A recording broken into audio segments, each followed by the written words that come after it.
Hello students, good morning. कैसे हो आप लोग? स्टार्ट करते हैं आज का लेक्चर।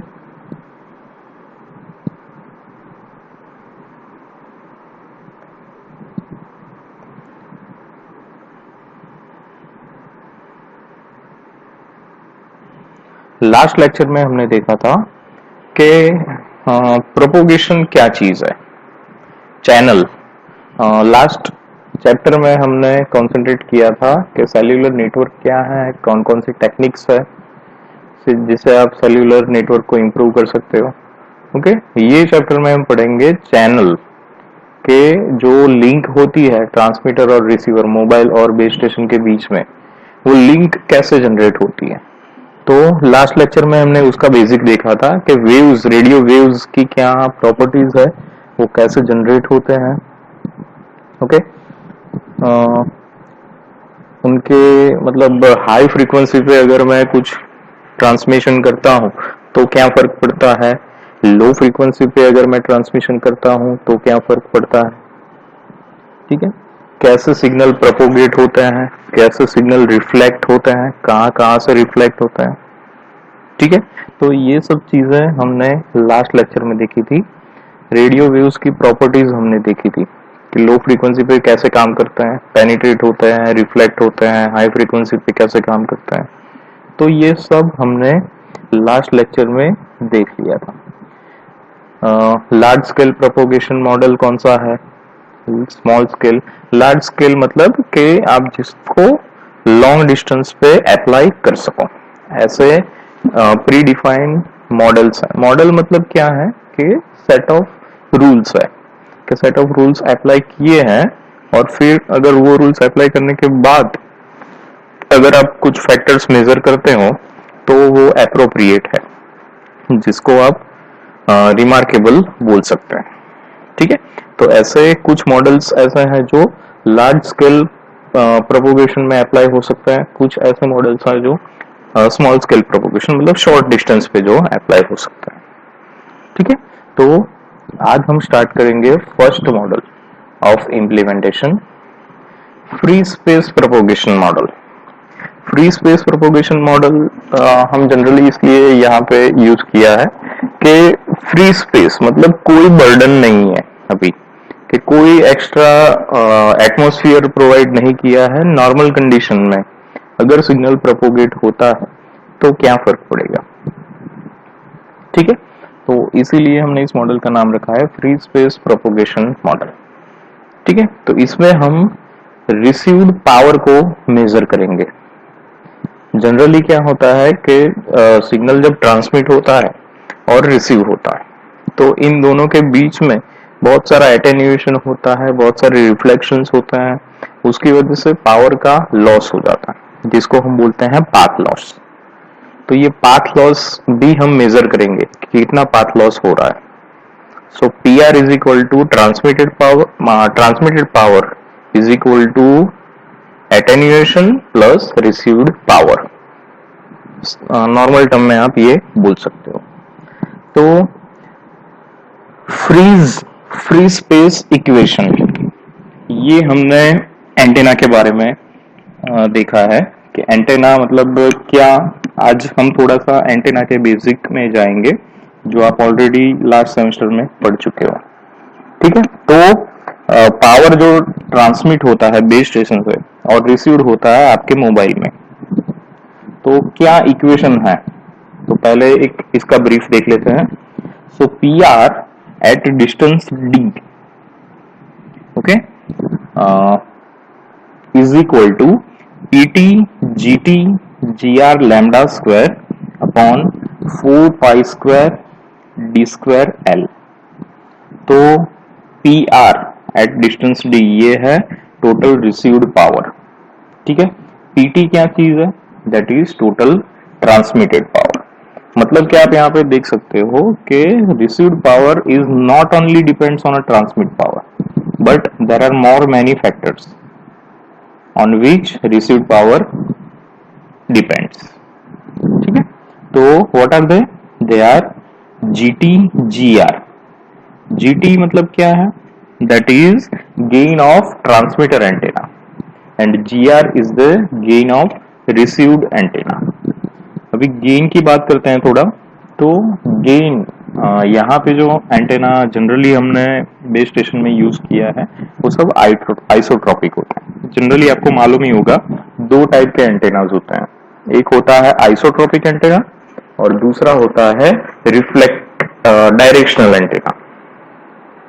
ठीक है, दोनों में डिफरेंस क्या होता है? आइसोट्रॉपिक का मतलब है कि जो वेव्स को सब डायरेक्शन में इक्वली ट्रांसमिट या रिसीव करता है, और डायरेक्शनल एंटेना मतलब कि वो पर्टिकुलर डायरेक्शन में एकदम हाई गेन देता है और रिमेनिंग डायरेक्शन में उसका पावर जीरो रहता है। मतलब कि पर्टिकुलर डायरेक्शन में वो एकदम मैक्सिमम पावर देता है। तो दोनों का डिफरेंस यही मेन है कि डायरेक्शनल एंटेना का गेन आपको ज्यादा मिलता है as compare to isotropic antenna, क्योंकि उसके कैरेक्टरिस्टिक से ही मालूम पड़ता है कि आइसोट्रॉपिक में आपको equal in all direction power चाहिए। ठीक है, तो उसकी वजह से उसका गेन बहुत कम हो जाता है एज कंपेयर टू डायरेक्शनल। तो यहाँ पे हमें अगर रिसीव्ड पावर को इंक्रीज करना है तो that is proportionally equal to GT and GR। ठीक है, लेकिन यहाँ पे अगर हम आइसोट्रॉपिक की जगह पे डायरेक्शनल एंटेना यूज करते हैं तो एक प्रॉब्लम रेज होगी। जनरली हम ये सब मॉडल्स अप्लाई करते हैं सेल्यूलर नेटवर्क के लिए, हमारा जो मोबाइल का कम्युनिकेशन होता है उसके लिए। तो उसमें अगर आप माना कि हमें रिसीवर जो हमारा मोबाइल है उसमें हम डायरेक्शनल एंटेना लगा दें तो क्या फर्क पड़ेगा? आप हर डायरेक्शन में बात नहीं कर पाओगे। जनरली हमने मोबाइल इसलिए रखा है कि आप पर्टिकुलर हर डायरेक्शन में बात ना कर सको। ठीक है, कि डायरेक्शनल जो एंटेना रहता है हमारा वो क्या करता है, पर्टिकुलर डायरेक्शन में ही वो गेन ज्यादा देता है, पर्टिकुलर डायरेक्शन से ही पावर रिसीव होता है। मतलब आप घर पे बैठे हो तो आपको मालूम नहीं होगा कि आपका बेस स्टेशन किस डायरेक्शन में है। आप वाइल वॉकिंग भी आप बात करना चाहते हो तो डायरेक्शन आपकी हर वक्त चेंज होती रहती है। तो अगर डायरेक्शनल एंटेना है तो यू कांट डू दैट। आपको क्या करना पड़ेगा, पर्टिकुलरली बेस स्टेशन के डायरेक्शन में ही मोबाइल रख के बात करनी पड़ेगी तो ही बात हो पाएगी। तो ये लग्जरी हम नहीं फेस कर सकते हैं। दैट्स वाई रिसीवर हमें कभी भी आइसोट्रॉपिक ही होना चाहिए। रिसीवर हमारा इक्वल इन ऑल डायरेक्शन होना चाहिए इंस्टेड ऑफ डायरेक्शनल। तो यहाँ पे हम रिप्लेस नहीं कर सकते आइसोट्रॉपिक एंटेना को डायरेक्शनल एंटेना से to increase the received power. Transmitter antenna को कर सकते हैं, यस। आपने अगर कहीं पे देखा हो बेस स्टेशन तो आपको मालूम होगा कि 4 डायरेक्शन में 4 एंटेना लगाए हुए होते हैं। जनरली हॉर्न एंटेना होते हैं, आपने कई बार देखा होगा शायद। तो वो क्या है, डायरेक्शनल एंटेना है कि मतलब कि 4 डायरेक्शन को कंट्रोल किया है। ठीक है, instead of 1 isotropic antenna they are putting 4 directional antennas. उससे क्या फर्क पड़ेगा? उससे फर्क ये पड़ेगा कि सेल की जो साइज, सेल का जो एरिया डिफाइन करना है उस पे कंसंट्रेशन ज्यादा रहेगा। और डायरेक्शनल एंटेना की जो मेन कैरेक्टरिस्टिक है कि gain as compare to isotropic ज्यादा मिलता है, तो वो भी हम एडवांटेज उसका ले सकते हैं। So that why GT is directional, GR can't be a directional. Okay, lambda आपको मालूम होगा कि लैम्डा जनरली क्या होता है, lambda is equal to C/F। ठीक है, तो अगर फ्रीक्वेंसी में ज्यादा बढ़ाता हूं तो रिसीव्ड पावर मुझे कम मिलता है। ठीक है, जनरली आपने देखा होगा हाई फ्रीक्वेंसी पे आपको ज्यादा डिस्टेंस कवर करने को नहीं मिलता है। आपने high frequency applications like wifi का ही हम देख लें तो वाईफाई जनरली ऑपरेट होता है 3 गीगाहर्ट्ज फ्रीक्वेंसी पे। ठीक है, तो उसमें आपको डिस्टेंस कितना मिलता है, अराउंड 10 मीटर्स मैक्सिमम। 10 मीटर्स के बाद वाईफाई डिस्कनेक्ट हो जाता है। तो that is why is it so, because lambda is equal to C/F। कि एफ जितना आप बढ़ाओगे वेवलेंथ आपको उतनी कम मिलेगी। F is inversely proportional to lambda. तो मतलब हाई फ्रीक्वेंसी भी जनरली आप यूज नहीं कर सकते, ये भी एक फैक्टर रहता है कि रिसीव्ड पावर को इफेक्ट करें। आफ्टर दैट डी, आपको मालूम ही होगा कि डी क्या करता है। So D is the distance between transmitter and receiver. तो डिस्टेंस जितना ज्यादा बढ़ेगा एटेन्यूएशन उतना ही ज्यादा बढ़ेगा, इंटरफेरेंस उतने ही ज्यादा आएंगे। तो received power is inversely proportional to distance between them। ठीक है। now L is a loss factor, कि कितना परसेंट कितना लॉस हुआ है due to attenuation and all that, वो हम देखेंगे, वो हम यहाँ पे कैलकुलेट करेंगे यूजिंग L। तो ये सब फैक्टर्स कंबाइन होके इफेक्ट करते हैं रिसीव्ड पावर पे। मतलब कि रिसीव्ड पावर सिर्फ ट्रांसमिटेड पावर पे डिपेंड्स नहीं है। नो डाउट कि ट्रांसमिटर पावर पे भी उतना ही इफेक्टेड है। अगर ट्रांसमिटर पावर ही आपका लो होगा तो पावर को आप रिसीव ज्यादा डिस्टेंस पे नहीं कर पाओगे। समझ में आया? तो ट्रांसमिटर पावर तो ज्यादा ही होना चाहिए, लेकिन बहुत सारे दूसरे फैक्टर्स भी अफेक्ट करते हैं उसको। ठीक है। What is L? L is a loss factor. Generally L की वैल्यू अगर 1 है, ideally it indicates that no loss in the system hardware. कि अगर हार्डवेयर में एकदम आइडियल है, जो प्रैक्टिकली पॉसिबल नहीं है, तो एल की वैल्यू 1 होती है। Otherwise generally in practical terms L की वैल्यू ग्रेटर देन 1 ही होती है। L greater than 1 indicates that loss due to transmission line attenuation, filter losses and antenna losses. Filter क्यों चाहिए हमें? आपको मालूम ही होगा कि जो फ्रीक्वेंसी पे आप रिसीव कर रहे हो, मतलब मल्टीपल यूजर्स है, तो बेस स्टेशन को एक रिसीवर के साथ कनेक्शन करने के लिए प्रॉपरली फिल्टर चाहिए होता है, ताकि दूसरे कोई वो फ्रीक्वेंसी को इफेक्ट ना कर सके। ठीक है। तो ये filter losses and antenna losses, ये सब की वजह से एल की वैल्यू ऑलवेज ग्रेटर देन 1 होती है। नाउ एक और चीज है, यहाँ पे जो गेन है एंटेना का, वो उसकी साइज पे भी डिपेंड होता है। कैसे? तो आपको मालूम ही होगा कि gain of the antenna is related to effective aperture. What is this effective aperture? Antenna में आपने पढ़ा होगा कि effective aperture is related to physical size of the antenna. Antenna की साइज जो आपको डिफाइन करनी होती है, वो आप गेन से भी कर सकते हो। मतलब एंटेना की साइज जितनी बढ़ाओगे आप, गेन उतना ऑब्वियसली आपको ज्यादा मिलेगा। ठीक है। Because G is equal to 4 pi AE upon lambda square. ठीक है। तो AE जो आपका इफेक्टिव एपर्चर है, it is directly proportional to gain. तो एंटेना की साइज आप बढ़ा सकते हो। इसीलिए हमने देखा था कि लार्ज हाइट के जो एंटेना होते हैं बेस स्टेशन लार्ज हाइट के, वो किसके लिए होता है? हाई स्पीड यूजर्स के लिए। मतलब उतना डिस्टेंस उतना गेन आपको ज्यादा मिलता है। अगर आप लो हाइट एंटेना यूज करते हो तो it is used for pedestrian and other user, जो अम्ब्रेला सेल कंसेप्ट में हमने बात किया था। ठीक है। Now effective aperture is related to physical size of antenna. Lambda, lambda आप जानते हो, it is C by F। ठीक है। मतलब frequency is inversely proportional to lambda. Okay. तो ये हमारा जो इक्वेशन है वो बताता है कि फ्री स्पेस में आपको रिसीव्ड पावर कैसे मेजर करना है। तो you can use by this equation.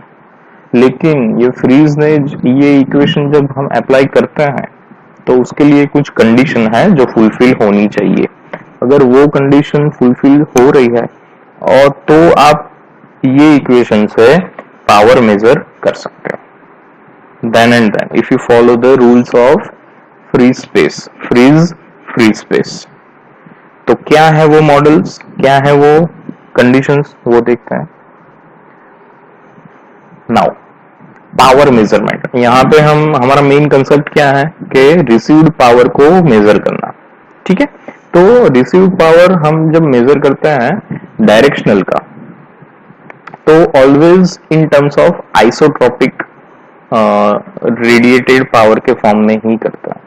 अगर आप कोई भी एक इक्विपमेंट परचेस करने जाओगे कि जो डायरेक्शनल एंटेना जिसमें यूज किया है, तो उसमें आप स्पेसिफिकेशन देखोगे तो आपको वो देगा डीबीआई में, उस स्पेसिफिकेशन का यूनिट होगा डीबीआई।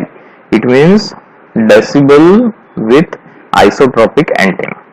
मतलब आइसोट्रोपिक एंटेना एक रेफरेंस लेवल सेट किया है कि आइसोट्रोपिक एंटेना जितना गेन दे रहा है उससे डायरेक्शनल एंटेना इतना ज्यादा गेन दे रहा है।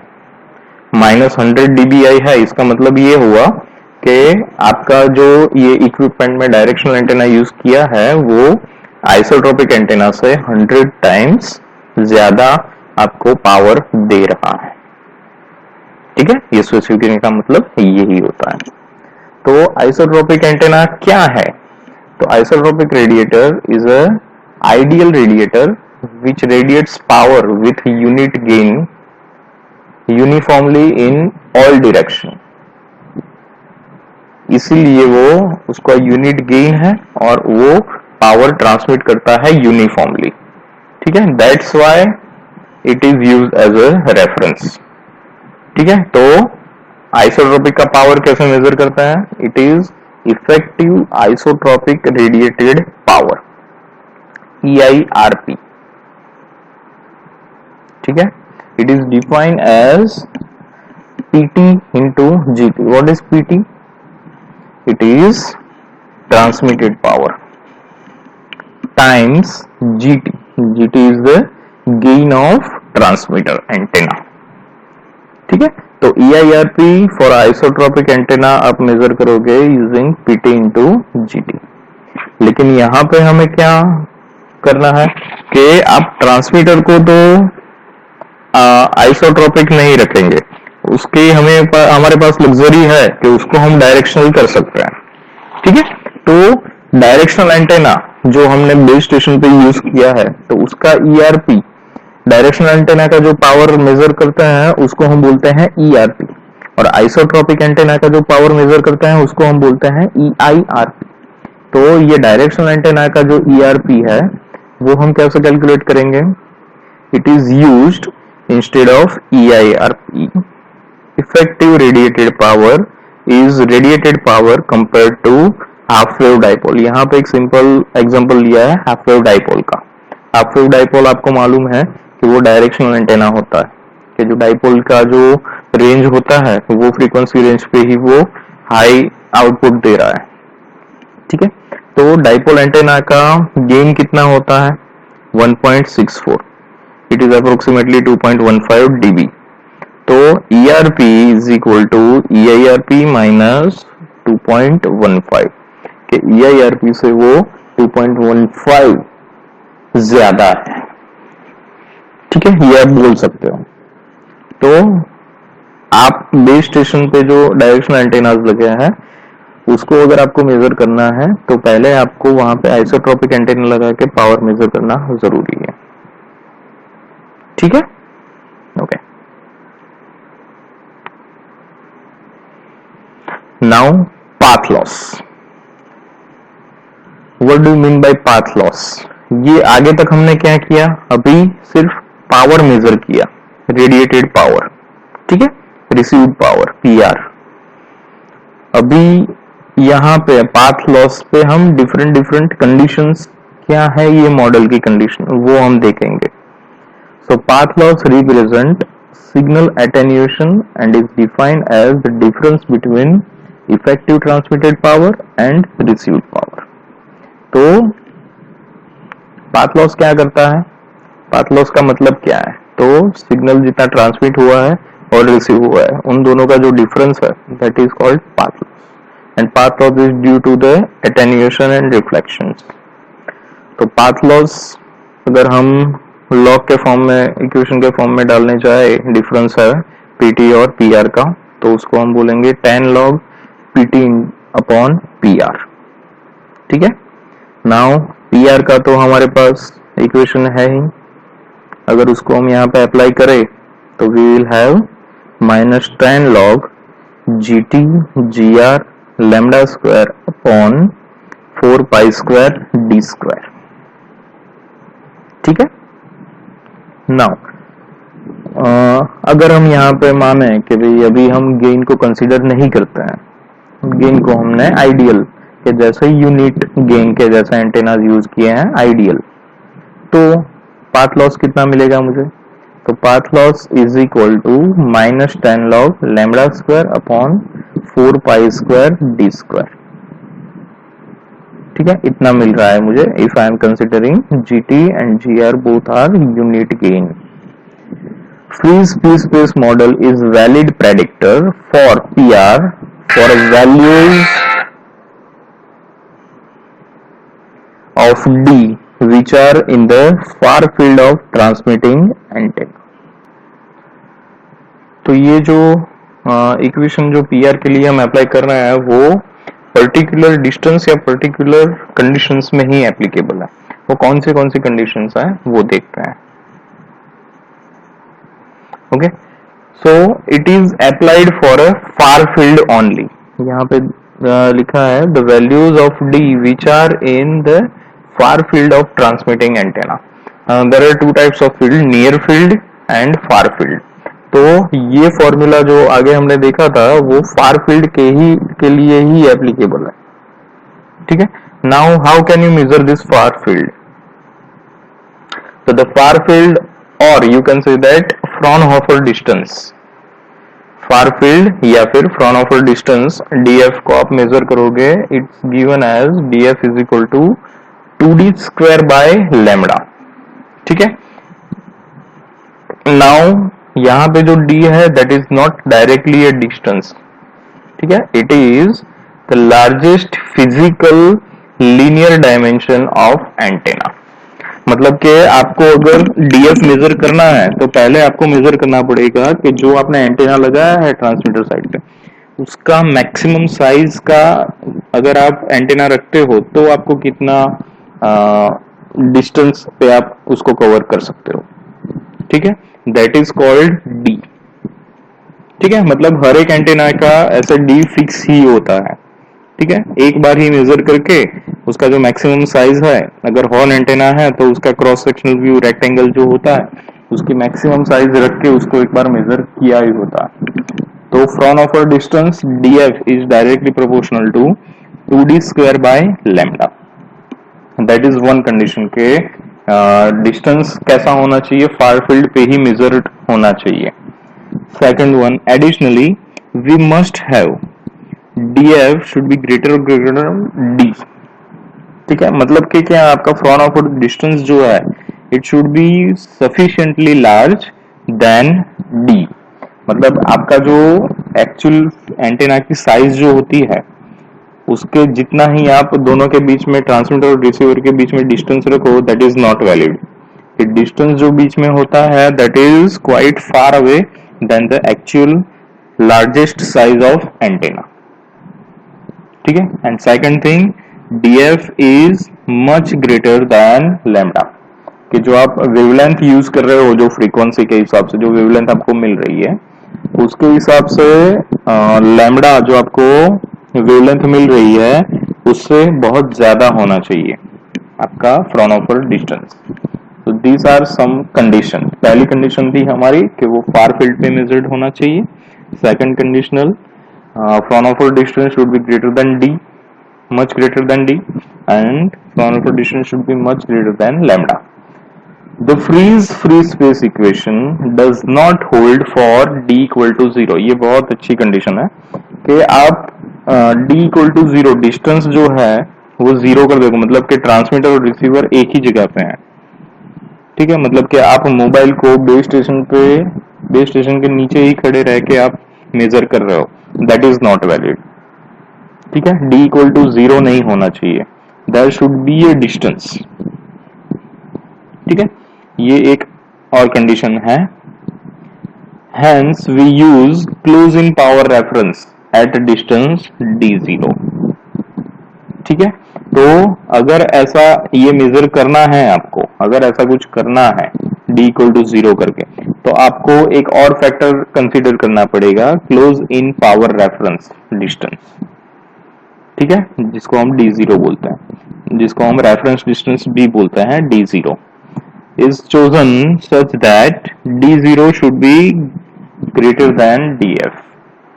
रेफरेंस डिस्टेंस जो हमने close in d equal to 0 के लिए रखा है, that should be much greater than Fraunhofer distance.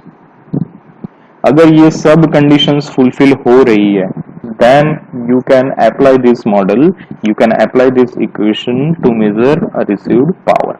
तो ये सब कंडीशन अप्लाई होने के बाद कैसा रहता है इक्वेशन हमारा? So received power at distance d is equal to reference distance d0 के फॉर्म में, मतलब के powered measure at reference distance multiply by log d0 by d whole square. ठीक है, that is total received power in free space at distance greater than reference distance d0। ठीक है, और finally ये इक्वेशन को आपको कई बार dBm में भी मेजर होता है, dBw में भी मेजर होता है। तो dBm का क्या मतलब है कि with reference to 1 milliwatt आप मेजर कर रहे हो। ठीक है, तो PR dBm कितना मिल रहा है आपको? 10 log PR d0 upon 0.001 what plus 20 log d0 by d। तो ये सब कंडीशन अगर फुलफिल होगी तो ही आप इक्वेशन को अप्लाई कर सकते हो to measure distance received power PR। तो ये है फ्री स्पेस प्रोपोगेशन मॉडल। ठीक है, कुछ समझ में नहीं आया था तो आप मुझे कमेंट में लिख सकते हो कभी भी। ठीक है, या फिर मुझे पूछ भी सकते हो। ठीक है, thank you for this lecture, thank you.